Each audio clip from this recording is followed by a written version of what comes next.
வணக்கம். ஆகாஷவாணி.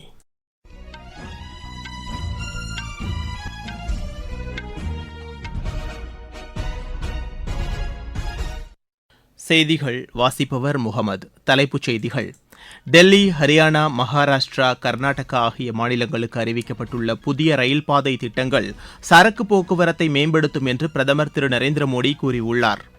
நாட்டின் முதல் டிஜிட்டல் கரன்சி அடிப்படையிலான பொது விநியோக திட்டத்தை மத்திய கூட்டுறவுத்துறை அமைச்சர் திரு அமித் ஷா இன்று காந்திநகரில் தொடங்கி வைக்கிறார்.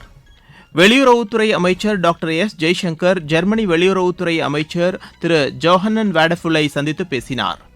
நைஜீரியாவில் ஆயுதம் ஏந்திய கும்பல் 3 கிராமங்களில் நடத்திய தாக்குதல்களில் 32 பேர் கொல்லப்பட்டனர். இந்தியா, ஆஸ்திரேலியா அணிகளுக்கு இடையேயான மகளிர் டுவெண்டி கிரிக்கெட் தொடர் இன்று தொடங்குகிறது. இனி விரிவான செய்திகள்.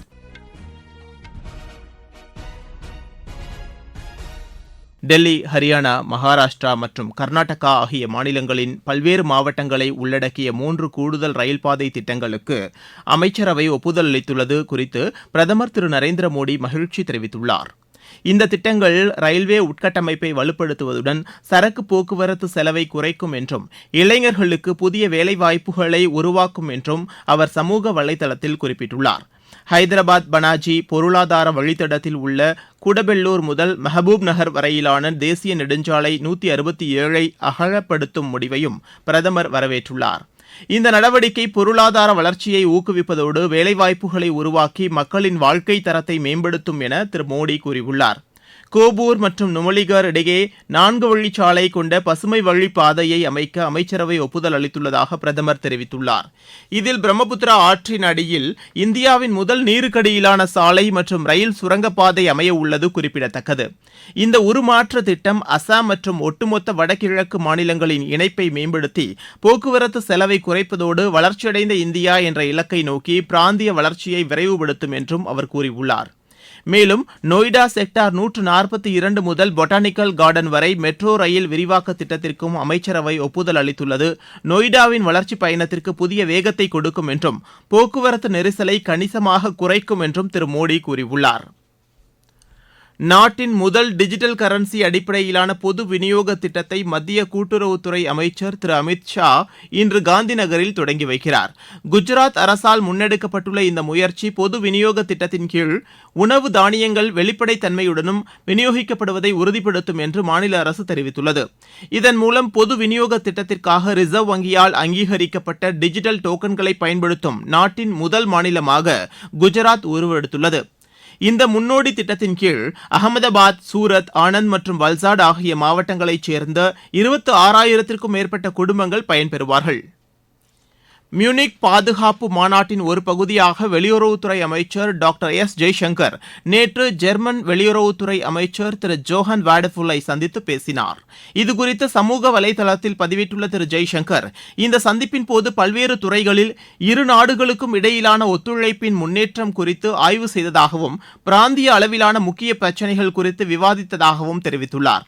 தொடர்ந்து கனடா நாட்டு வெளியுறவுத்துறை அமைச்சர் திருமதி அனிதா ஆனந்தை சந்தித்த டாக்டர் ஜெய்சங்கர், இந்தியா கனடா இடையிலான உறவுகள் சீரான முன்னேற்றத்தை கண்டு வருவதாக குறிப்பிட்டுள்ளார்.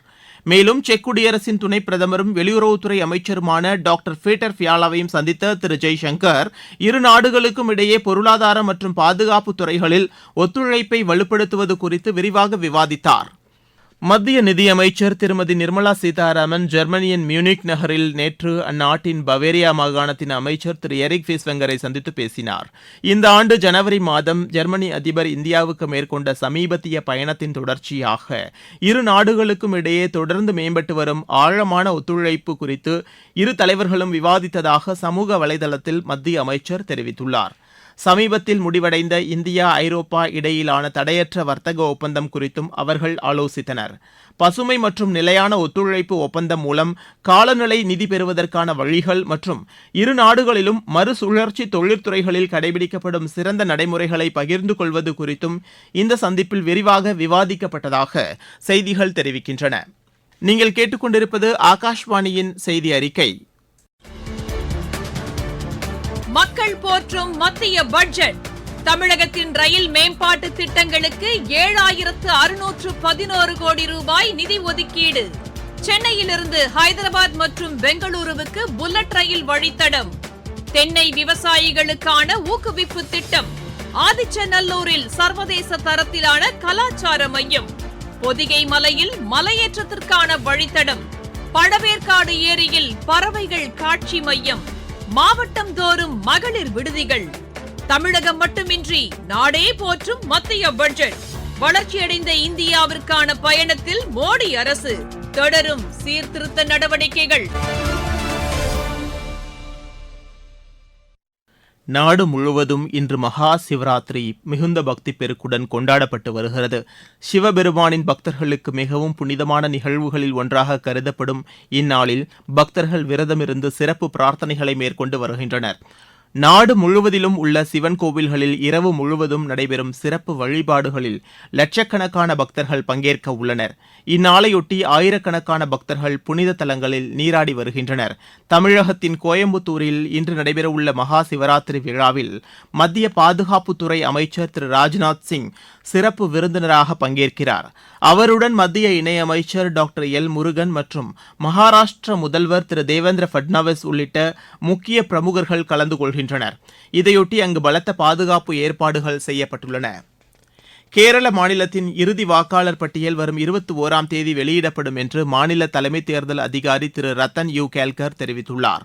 திருவனந்தபுரத்தில் நேற்று செய்தியாளர்களிடம் பேசிய அவர், மாநிலத்தின் வரைவு வாக்காளர் பட்டியலில் சர்ச்சைக்குரிய 36,88,948 வாக்காளர்களின் பதிவுகளுக்கான 100% விசாரணைகள் முடிக்கப்பட்டுள்ளதாக கூறினார்.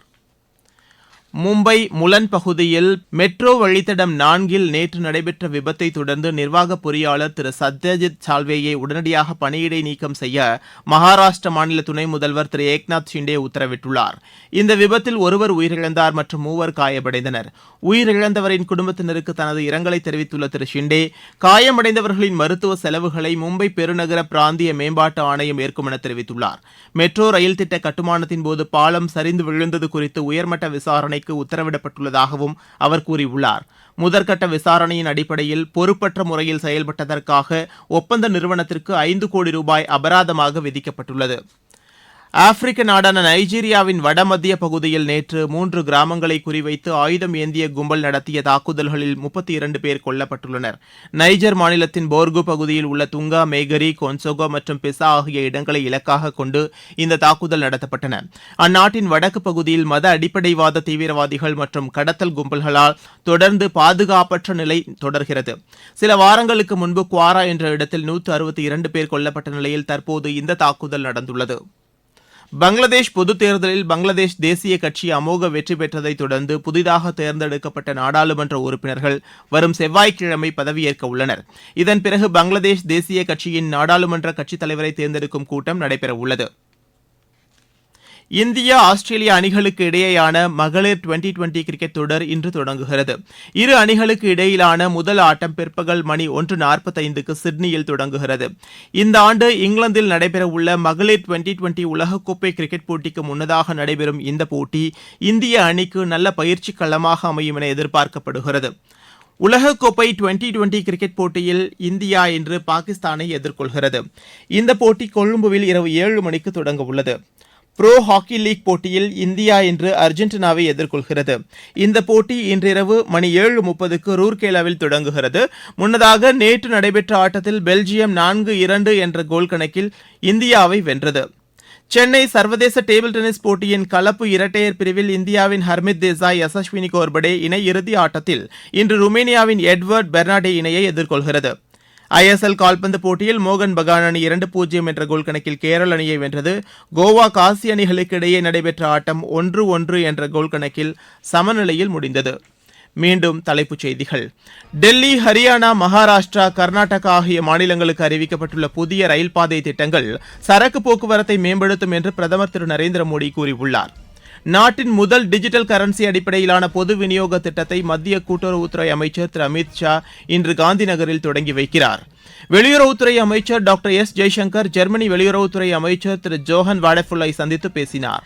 நைஜீரியாவில் ஆயுதம் ஏந்திய கும்பல் 3 கிராமங்களில் நடத்திய தாக்குதல்களில் 32 பேர் கொல்லப்பட்டனர்.